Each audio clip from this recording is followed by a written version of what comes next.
Oke, selamat datang kembali di channel Jaduman Otomotif. Untuk teman-teman yang baru mampir, silakan klik tombol subscribe karena supaya mendapatkan informasi terupdate dari kita dan akan berguna bagi teman-teman di kemudian harinya. Untuk teman-teman yang ingin mengetahui atau ingin kepo-kepo tentang unit baru, stok, warna, atau mungkin Vios yang terbaru, bisa hubungi sales kita di Pak Irfadano, nanti kita kasih linknya. Untuk teman-teman yang punya pertanyaan unek-unek atau mau sharing tentang dunia otomotif, monggo bisa menghubungi teknisi kita. Untuk teman-teman yang kepo-kepo tentang IG kita, ada di jaduman.otomotif. Untuk teman-teman yang ingin mendonasikan sebagian finansialnya ke kita sediakan juga linknya. Oke teman-teman, di kesempatan kali ini kita mendapatkan order penggantian shock absorber Innova Reborn bagian belakang teman-teman ya, lebih tepatnya belakang kanan. Kalau kita berbicara tentang shock absorber, kita harus sadar teman-teman ya, yang kita bahas adalah tentang suspensi, dimana suspensi ini juga diperlukan untuk penumpang dan diperlukan untuk kenyamanan, dimana kalau tidak ada suspensi ini maka kendaraan akan terasa sangat tidak enak teman-teman ya, sangat tidak nyaman, sangat tidak comfort, bisa jadi membuat seseorang pusing teman-teman jika tidak terbiasa seperti itu. Nah, tujuan dari shock absorber ini adalah untuk meredam pergerakan pegas ketika kendaraan melalui jalan berlubang atau jalan tidak rata. Jadi kesimpulannya, shock breaker ini juga sangat perlu dan sangat penting untuk teman-teman aware, untuk teman-teman mengerti betapa pentingnya sih fungsi dari shock breaker ini. Jadi ketika shock breaker ini mulai bocor atau mulai lemah dalam fungsinya, biasanya yang teman-teman rasakan itu adalah tidak nyaman teman-temannya. Bisa jadi bunyi, bisa jadi kinerjanya mulai menurun, dalam artian tidak seperti barunya. Jadi ketika teman-teman mengendarai, ketika melewati jalan lubang atau jalan tidak rata, teman-teman akan sering bergoyang teman-temannya, sering naik turun ke atas bawah, itu dalam mungkin interval 3 detik teman-teman. Nah, itu yang tidak diinginkan oleh pabrik. Jadi pabrik menginginkan ketika mobil sudah melewati jalan berlubang, secepatnya itu akan diredam, getaran itu akan secepatnya diredam supaya tidak menimbulkan kesan tidak nyaman teman-temannya. Jadi standarnya untuk shock absorber ini, dia segera menghentikan pergerakan pegas supaya teman-teman tetap nyaman dalam berkendara. Nah, untuk video lebih jelasnya mari kita simak berikut ini.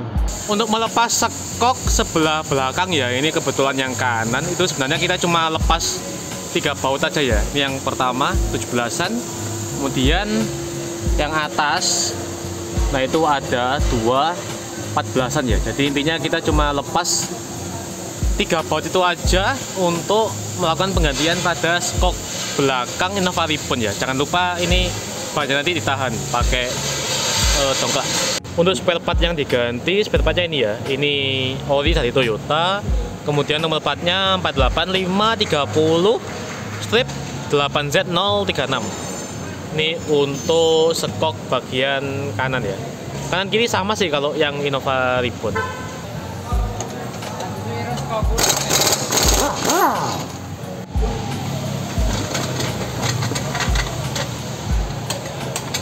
Untuk bannya jangan lupa ditahan dengan dongkrak ya, supaya nggak jatuh nanti kalau skok absorbernya itu dilepas ya.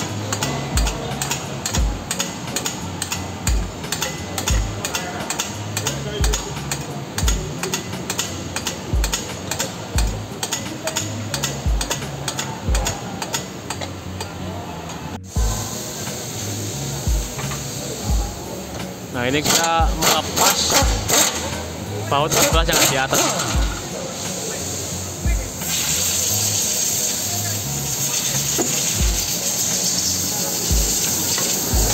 Ada 2 baut kiri dan kanan.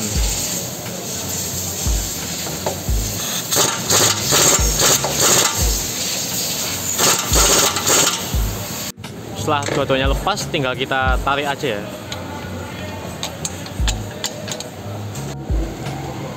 Setelah dua-duanya dilepas, tinggal kita ungkit aja, kita lepas sekoknya.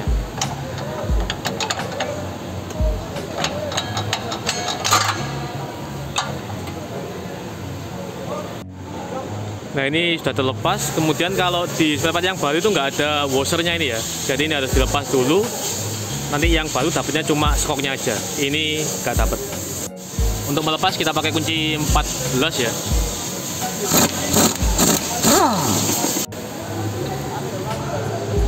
Tinggal kita lepas.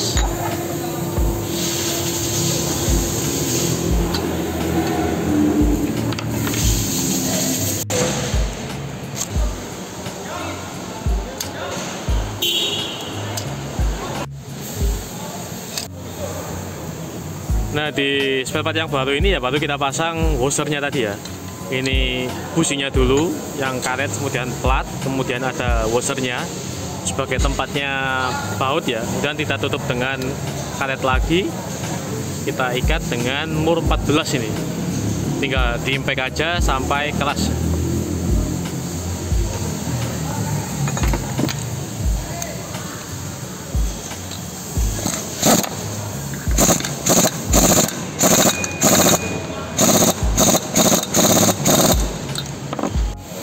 Nah, kalau teman-teman mau memasang sekok belakang Innovaribond, ini pastikan yang ada coakannya ini ya.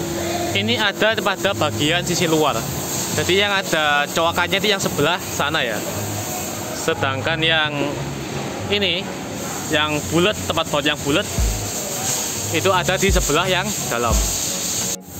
Nah, ini untuk proses kita memasang, tinggal kita masukkan aja yang bawah ke baut 17-nya ya, lubang baut 17-nya. Untuk melakukan pemasangan ya kita tinggal masukkan aja yang lubang bawah sekok itu pada lubang 17-an di sasis ya, di gardan. Nah, masukkan aja, kemudian nanti tinggal kita ikat pakai baut 17 sama baut 14 yang atas. Nah, setelah dimasukkan tinggal kita ikat pakai baut 17 ya. Jangan lupa untuk dikencangkan.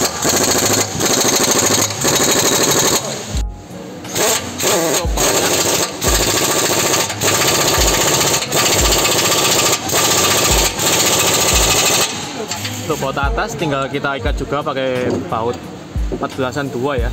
Yang tadi dilepas, kita pasang lagi kiri sama kanan. Jangan lupa nanti kalau sudah selesai dicek lagi ya, kerapatannya pakai kunci.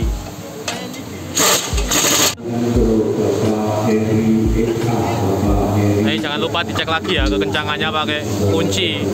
Kalau teman-teman pakai impact itu biasanya kurang kuat ya momennya ya. Terima kasih teman-teman masih setia menonton kita di Jaduman Otomotif. Jadi kita sudah melihat teman-teman bagaimana proses penggantian shock absorber belakang, khususnya bagian kanan. Nah, untuk teman-teman bisa sekali lagi mungkin untuk mobilnya mungkin bisa jadi selain Ribbon, bisa Avanza, bisa Calya, bisa Agya, atau yang lain mungkin non Toyota khususnya. Jadi shock absorber ini ketika bocor pasti akan timbul sesuatu yang beda teman-temannya. Nah, ini mungkin teman-teman mungkin lebih aware, lebih sensitif dalam merasakan tiap pergerakan kendaraannya, karena bisa jadi ketika tidak bocor kinerja dari shock absorber ini mulai lemah teman-teman ya. Jadi dua hal ini yang mau menyebabkan shock breaker itu harus segera diganti. Atau mungkin kalau teman-teman masih ragu atau tidak bisa lakukan di rumah, bisa dibawa ke dealer terdekat atau bengkel kecintaan teman-teman semua. Sekian video dari kita teman-teman ya. Mungkin teman-teman ada yang tanya, monggo sharing atau bagi-bagi info, silahkan langsung aja di kolom komentar atau di nomor teknisi kita. Untuk nextnya mau request apa silahkan, kita buka pintu selebar-lebarnya. Terima kasih telah menonton.